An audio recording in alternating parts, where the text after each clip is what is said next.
choice. Let's go. Y'all hating on me today, man. No, that thing is like anti-social. That thing is Real anti. My man. What's poppin', Darnell? Yes, sir. We're going to talk about a big box office blockbuster. The new Avengers movie has been a huge hit across the U.S. Just about everybody loving the movie. Well, apparently, Klay Thompson recently saw a screening and was not enthused. In fact, he walked out of the movie after 2 hours because the plot didn't interest him enough. Now, for me, once I spend that bread, I'm watching everything from the 15-minute previews to the end credits. But what's your philosophy on bouncing from the movie? Mine is I bounce early and often. There's about Really? 50% of movies I go to, I leave early. 50%? At 50%. You go by yourself? And again, I was about to add the amendment that if I'm by myself, it's 50%. If I'm with somebody, it's about 30% of movies I leave. Come on, baby, we got to You gotta go out here. She like, what? Get her to agree, we out. Right. There's only one movie I left there. I can't remember it, but you said he went to the screening, right? So he ain't had to pay. He got invited. Yeah, right. So he was like, you know what? Yeah. I'm really not feeling this. I'm going to go ahead and bounce. Obviously, with the Avengers, you have to follow all of the movies You gotta in be order right. to get the plot. So if you just jump in and not knowing what happened before, but it don't surprise me about Klay. Nah. Klay seemed like the kind of dude that's be like, man, I ain't with this, man. I'm just out. Yeah. Not enough ladies in here. One. Two. Ain't that about to get that max deal? What the hell I'm in here watching these 3-hour movies for? I've only walked out of one movie. I think it was called The Fifth Element. Oh, It's yeah. too spacey and weird for me. I just dipped on it with somebody. I didn't go do what I had to go do. But I'm not into that. Like, if I spend my money, but this is free. But if I spend my money, I'm going all the way through that. Yeah, I'm going all the way through. Free or not, if I'm there, I decided that I'm gonna spend this time, I'm gonna watch it. But I don't have a problem when I'm walking out. Anybody walking out. Me personally, I'm not walking out and haven't walked out on any movie. Man, I can go watch a rerun of Scarface rather than watching this. You always go back to Scarface. Always go back to Scarface. Next, let's get it going with the NFL, where Jameis Winston is headed into contract year and seemed extremely focused. Winston was recently seen at a golfing event sitting crisscross with a helmet on as a golf ball was teed off on his head. Twitter obviously clowned him for it, calling it another dumb choice. Bucs fans gotta be a little upset about his decision making lately. Are you guys bothered by this? Not at all. He's got a helmet on. Guy's done it a million times. Is it more dangerous than playing football, damn it? No. But you get paid for that. You don't get paid for this.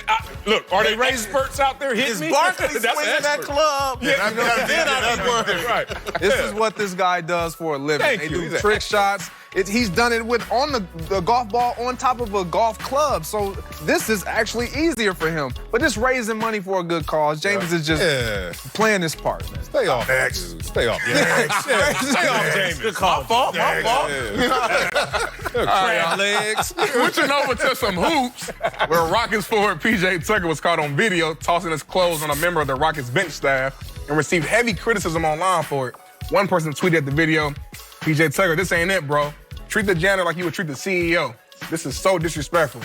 Well, P.J. Tucker pushed back with a since deleted Instagram post saying, quote, he's actually one of my favorite kids. And if you look back at any other games, I wrap myself around him and another kid every single game. Shaking my head. The internet remains undefeated. Y'all think P.J. deserves this criticism? Hell no. No. This is how you should treat kids. Oh, come on, man. Come on. See, I was with you all of it. That's how I was treated.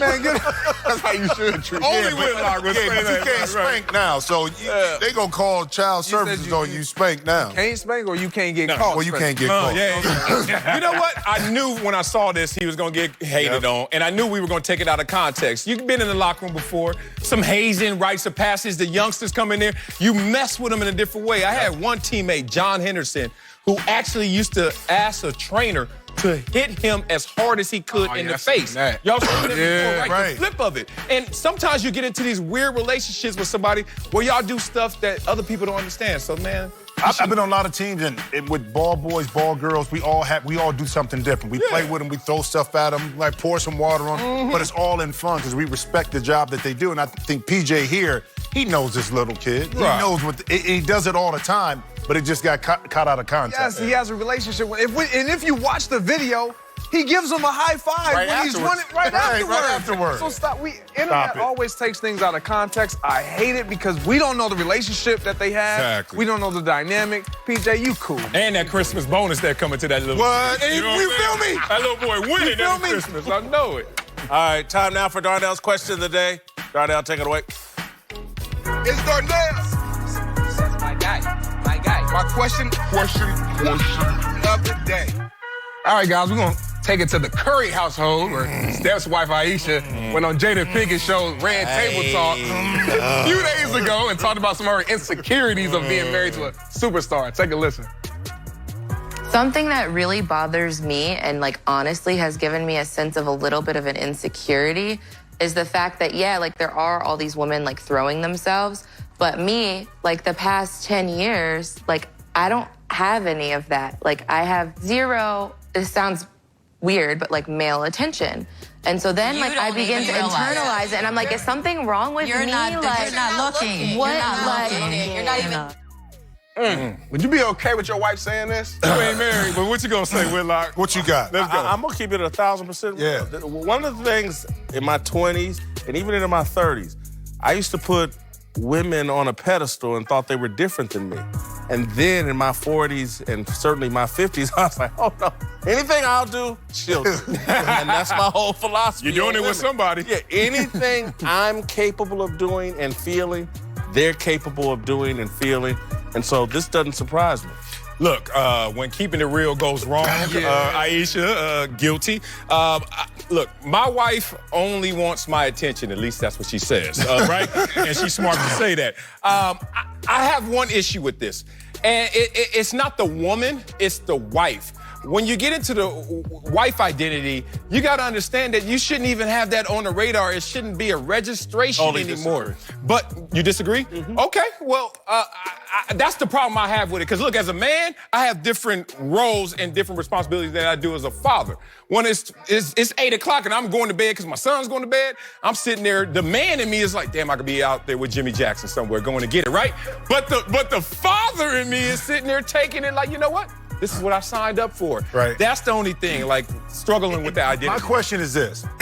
Because she's married to Steph in the limelight, is that the overlying thought process? If she was just married to Joe the policeman, would she be saying the same thing? That guys don't look at her? Yeah. You think so? Mm-hmm. Well, I see, that's what I'm saying. I don't know. But a lot of times when you're in the spotlight like this, the camera changes you. The spotlight changes you. You start to look for things a lot differently. And me as a husband, I'm like, look, baby, you gotta worry about that. Don't even worry about that. Why is that? Why is that even important? But again, being Why in you looking there? Why you got an Instagram account? Who? That's what your wife is saying. Why you got an Instagram account? Depending on who I'm following. I see who you following and liking on Instagram. That's my brand. That's my brand. The problem with this is she's gonna do. All she's doing is creating more of an issue on both sides. Women are now gonna see her being insecure, and they're gonna attack him even more. And then on the flip side, it's like she's opening a door for men. For dude to come into her DM. Yes. Right now, it's like come you give on, me the man. invitation. But see, don't we do that. But we different. No, we ain't. No, we ain't. I'm gonna tell you this. Tell me this. Women, when you're out, they will compete in broad daylight for your attention. Men just want to win. So guess what? They sneak macking. They know when there's opportunity and when there's not. Versus what she's registering is everybody just shooting a shot at Steph and missing. Don't underestimate dudes are sitting there like, oh, I'm waiting for my shot, but I know this ain't the time to shoot it right But now. now they got their opportunity because they feel like the door's been open. This is how dudes is. She go to the bathroom, he got to go to the bathroom. After they bumped into each other. Okay. Hey, what about this? See, this is the problem. You're right. You just opened up Instagram. I'm telling you, man, that's true, right? Why did somebody send me this tweet? They said, this is her in 2011, supposedly. Don't really need the men trying to holler at me at the car dealership. I'm engaged. G's, off the market. What? Hold up. Can I tell you something? Which way you want it? That camera is as addictive as drugs. Which way you want it? Listen, though, that's her at the beginning of their marriage. They're just engaged at that time. And so here she is 8-9 years later. Her husband, she's like, damn, he got the same wedding ring on as I am, and that ain't stopped ne'er a woman from hopping into his DMs and trying to throw themselves at. And just at some point, it's like, I think what she's saying is like, I want the equality of having that same temptation my husband has. I want to show him I'm just as strong and I can, because maybe, and again, I guarantee you she's had this discussion with Steph. Before she got on TV and said this, her and Steph have had this conversation. And maybe Steph says, you know how hard it is? You know how many women throw themselves at me? But I'm loyal to you, baby. Yeah. She'd like to be able to say that right back to him. I deal with the same thing. Yeah. And I'm loyal to you. But why? To show that the effort shows more love and loyalty when I ain't got to deal with it, that's even better. That's what some do. Listen, here's, because I want to generalize about women, but in particular, when you start dating an attractive woman, and particularly she's been attractive her whole life, she's been fed attention her whole life. Oh, yeah. And so when she marries someone high profile, and then they get the attention, because, oh, that's Steph Curry. Instead of because again, when the attractive Aisha Curry is starving for attention. Transfer that attention you getting. She got shows. She got everything. Like, what? You know what the problem is? People who think Aisha has it all. You got the great family, the beautiful husband, all the money you can spend. And now you got this complaint? When this is just on the streets in the hood complaint. Like I want some dudes to check me out of the car. It's a human complaint to me because look at her mother-in-law. As beautiful as anybody that you ever see on TV.